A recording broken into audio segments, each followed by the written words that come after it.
This is News 25 with Deanna O'Donnell. News 25, local news you can count on. News is brought to you by J.K. Nelson Law. Call 727-9900 today for your free consultation. If you need a lawyer, you need Nelson. Welcome to News 25. It is Wednesday, August 4th. I'm Deanna O'Donnell. Well, 3 people remain in Nye County Detention Center facing murder charges in connection with the death of a Las Vegas man.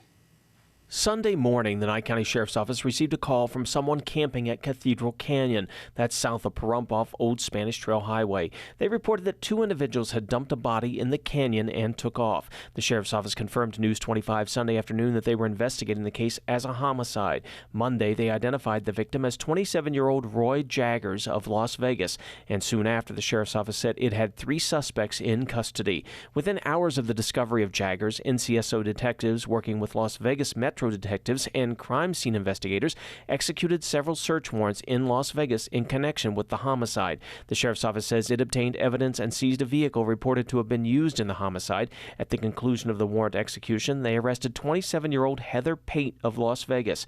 By Monday morning, detectives had arrested 36-year-old Kevin Dent after seizing evidence at his Las Vegas home. And just hours later, Nye County Sheriff's Office detectives executed a search warrant at a Pahrump home. Shortly after that, they made a felony stop on Highway 160 near Trout Canyon Road, where they arrested 37-year-old Brad Main of Pahrump. Today, Pate, Dent, and Main remain locked up inside the Nye County Detention Center, where they're being held without bond. All 3 face a list of serious charges, including murder, kidnapping, conspiracy to commit murder, and battery with substantial bodily harm. The Nye County Sheriff's Office had announced it would release more details about the homicide investigation Tuesday, but at this hour, we're still awaiting that information. Thanks so much to Brad Francis for that report. Well, a woman who allegedly drives off in a car that wasn't hers, then tries to walk away when police confront her, is now under arrest and facing charges. Nina Lomax is under arrest and has been booked into the Nye County Detention Center on 1 count of grand larceny of a motor vehicle and 1 count of resisting a public officer. Nye County Sheriff's Office deputies were dispatched to Highway 160 near the Starbucks in Pahrump. They met up with a man who told them that Lomax had been at his house earlier, and when she left, he noticed his vehicle was missing. The complainant told deputies she did not have permission to take it. The man went on to say he located Lomax driving his vehicle near Starbucks. He told deputies he confronted her and told her to get out. She did, then walked away on foot along Highway 160. Deputies made contact with Lomax just across the highway near Taco Bell. They ordered her to stop, but she continued to walk, dropping her backpacks as she went, then began to run. Deputies quickly caught up to her, and she was placed under arrest. And some sad news to report tonight. The Nevada Department of Transportation has announced that their public information officer and face of NDOT for the past 7 years, Tony Illia, has passed away. Illia was a committed public servant and dear friend to many throughout the department. The new successor, Adrian Packer, has not released Illia's cause of death. News 25 will return right after this break. You're watching News 25, the most recognized and farthest reaching local news in Nye County. News 25, local news you can count on. Sorry about that cough. It seems we have something going around here at the station. Well, the Bob Roode Community Center at the corner of Basin Avenue and Highway 160 is open, and that was today and tomorrow until 5 p.m. for individuals to utilize a cooling station during the extreme hot weather conditions. There will be water and available staff on site. Like many other things, Las Vegas Municipal Court's Veterans Treatment Court was on hiatus during the pandemic, but it's back in session. And the first new graduates in 16 months have successfully completed the program. Dozens of friends, family members, and sponsors filled the courtroom of Judge Martin Hastings inside the new Las Vegas Municipal Court building, there to witness the first graduating class of veterans in more than a year. 5 veterans were congratulated and received gifts plus certificates of recognition for completing the treatment court program. The Veterans Treatment Court is a court-supervised program coupled with intensive treatment and supervision for misdemeanor criminal offenders. The program targets veterans who enter into the criminal justice system and are identified as having high treatment needs for either substance abuse or mental health issues, to include PTSD, and are at risk to reoffend reoffend without treatment and intervention. The Veterans Treatment Court is designed to reduce rearrests, promote self-sufficiency through employment and education, and to help veterans remain in the community as productive and responsible members of society by diversion from prison or jail. Veterans will not be sent to jail if they comply with the conditions of the program and graduate. Thank you to Brad Francis for that report. Well, additional eviction moratoriums apparently unlikely. Renters and landlords are reminded of the steps to take and those to avoid if they hope to qualify for rental assistance through Clark County's CHAP program. Specifically, property owners should be aware that evicting a tenant will disqualify them from receiving back rent through the program. Renters should know that if they receive an eviction notice, they need to promptly file a response with the local justice court identified on the notice and select mediation in their response. Applicants are also advised to carefully follow the steps in the process, especially when unloading the required documents, and to have patience. While county leaders have added 250 temporary employees to help with this program, the overwhelming number of applications has created an ongoing backlog. However, having a pending CHAP application prevents an eviction so long as tenants file a response to any eviction notice they receive. Renters with unpaid back rent are encouraged to visit chap.clarkcountynv.gov for information about the program and to apply for assistance if appropriate. Since July of 2020, Clark County has used about $162 million in federal grants to fund housing and utility assistance for tens of thousands of Southern Nevada families. More than 29,500 households have received housing or utility assistance through the CHAPS program so far, and the county continues to receive and process new applications for rental assistance. At this time, the county is processing about 800 applications a week, and about 9,000 applications are pending review. In addition, the county paid past due electric bills for more than 57,000 local households and past due gas bills for about 6,300 local households. Here in Nye County, you can contact Nye County for more information at 775-751-7075 or go to nyecounty.net. And Valley Electric Association is having a member education meeting. They are hosting that meeting at their Valley Conference Center next Wednesday.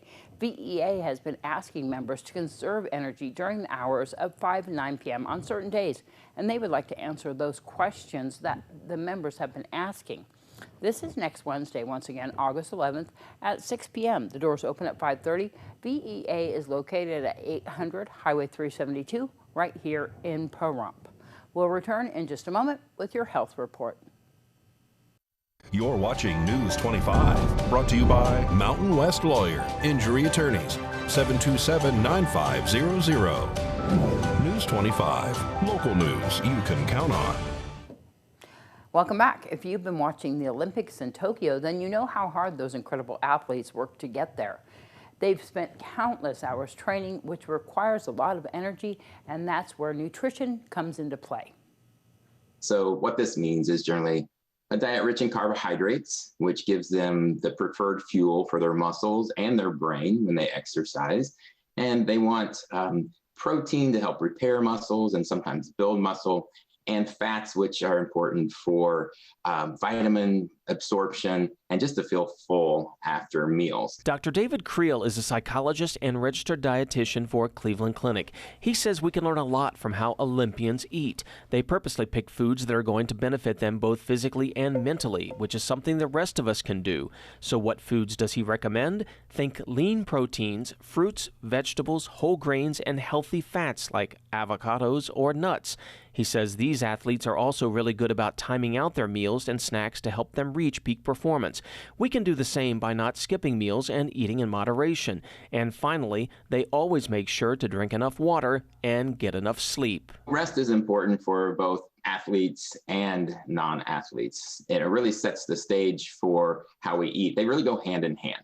So, for instance, if someone doesn't sleep well, they get up late, they skip breakfast, they make poor choices throughout the day, or they may overeat late at night. And when they overeat late at night, they don't sleep well. And this vicious cycle just continues day after day. When it comes to supplements, Dr. Creel says it's important not to become overly reliant. It's better to eat healthy and have a physically active lifestyle. Well, you've likely seen a few ants, spiders, or flies in your home, And if that's all you've seen, then you shouldn't have anything to worry about.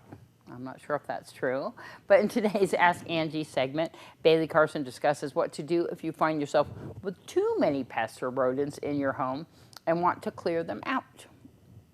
Pests and rodents are unwelcome visitors to our homes, but they're also stubborn and can be hard to get rid of.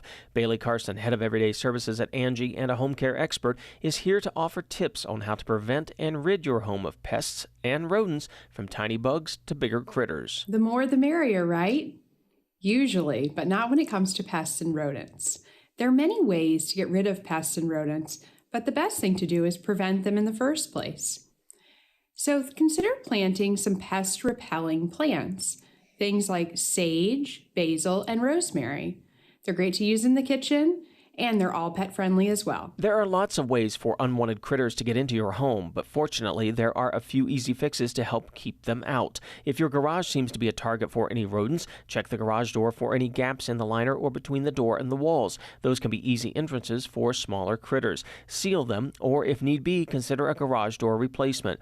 Also, be sure to take the trash out regularly and clean the bins every so often to keep odors down and critters out. If you leave doors and windows open without screens to let in some fresh air, expect that you will have some pests inside. The same can apply to pet doors. A good trick there is to not leave food too close to the pet door.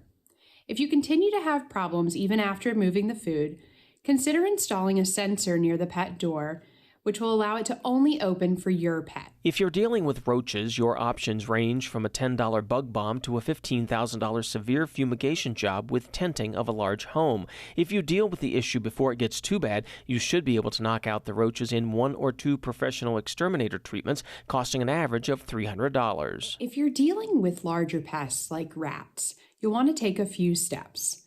First, seal off any cracks or crevices where they could be getting in. Then declutter your spaces so there's less for them to get into. And also seal up any potential food sources. And then finally, a trick to use outside, a spray around your foundation and on your roof, is a combination of cayenne pepper, clove oil, black pepper oil, and olive oil. This combination can deter those critters. If rats have already made their way into your home, consider non-lethal traps to catch them. With a yummy snack like peanut butter or cheese, these traps lure the rats inside before trapping them there.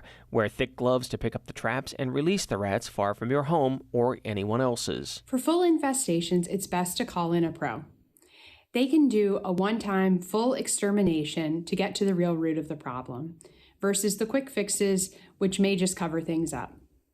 You'll also want to make sure that you get rid of any furniture that could be infested and give a full clean to any areas that were impacted. And talk to the pros about what might be causing the infestation so that it doesn't happen again. Do you have questions about your home projects or home care business? Tweet your question using hashtag AskingAngie. That's hashtag AskingAngie, and you may get some tips in an upcoming segment. News 25 Weather Cam is brought to you by Lerner and Rowe Injury Attorney's Office in Pahrump. In a wreck, need a check? Call 702-877-1500. All right, taking a look outside. In these extreme temperatures, of course, the Bob Roode Community Center is open today and tomorrow. We're going to tell you about our weather right after this break. News 25 Weather is brought to you by Dairy Council of Nevada.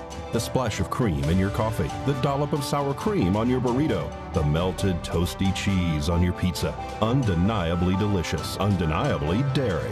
Enjoy what's real. Hi, good evening, Nevada. It's John Kohler, still a little froggy. What you gonna do? What you gonna do? You're gonna do the weather, Johnny, and you're gonna do it good. Yeah. Let's do it together, shall we? Fernley Fallon, you're up to 100 degrees. Carson City, Tonopah, Goldfield, you're just shy of the triple-digit mark by 3 degrees. Good for you. Beatty working at 107, all the way up to 114 in Amargosa, 112 in Las Vegas, and out in Death Valley, 122. Oh, Lord, you poor people. Here in paradise, Pahrump, you know, 108 degrees, 110 earlier. Oh, Lord, that was, we're sweating today. What's going on? even though that humidity is kind of at 11%. Sun rose this morning at 5:53 a.m. It's going to go to bed at 7:45. And we'll look forward to that beautiful sunset under clear skies tonight. East-southeasterly winds to 7 miles per hour. Cherish them while you can, because look what's coming up tomorrow. Man, what a blow. 20-mile-per-hour winds. Temperatures up to 109, 110 degrees. And then it's going to calm down for the rest of the week. We're going to have triple digits, low triple digits. Winds moderate at 10 to 13 miles per hour. Good things to look forward to. Good day to buy a kite. And then go out tomorrow and just go nuts. Have a great time. And back to the desk. Here's Deanna. Well, in today's Save a Pet, we're back inside the cat room at Desert Haven, where Darby introduces us to Bobby. Hi, I'm Darby here at Desert Haven Animal Society, and today we are joined with Bobby. Bobby is a 2-year-old domestic long-hair male kitty. He is a little sweetheart, beautiful gold eyes, very, very, very loving, loves to play. I've seen him try and play through his kennel multiple times. If you want to come and see Bobby or any of his friends here at Desert Haven Animal Society, you can give them a call at 775-751-7020, or you can look them up on their Facebook page at Desert Haven Animal Society. Thanks so much, Darby. Well, RAM, Remote Area Medical, they are coming up soon in October, but they are having a fundraiser. Well, at least Nye Communities Coalition is having a fundraiser for them, and that's going to be August 27th at 5:30 p.m. until 8 p.m., and that is a taco dinner fundraiser. You know what this pays for? This pays for all these doctors to come out here and help us out. Remote Area Medical does medical and dental and vision, and provides all these services to our town here, regardless of if you can pay or not. And we are lucky enough to have them back out here, and this is a wonderful thing that Nye Communities Coalition is doing. So if you want to get tickets and you want to get involved, make sure that you are there, and you can buy them in advance by giving Nye Communities Coalition a call, 775-751-7020, of course, or no, 727-9970 is the number to call. Fall Festival. Fall Festival is coming up, and you know what? The tourism board for the town of Pahrump is once again offering, this is very limited, this is very important, these are called mega passes. This is happening this Friday. You can get these mega passes. They're $100, and that includes 5 carnival tickets. And you can get them at the Bob Roode Community Center at the corner of Basin Avenue and Highway 160. That is limited time this Friday from 8 until 6 p.m. Go down to the Bob Roode and see Alex and Arlette down there and buy your mega passes, limited time only.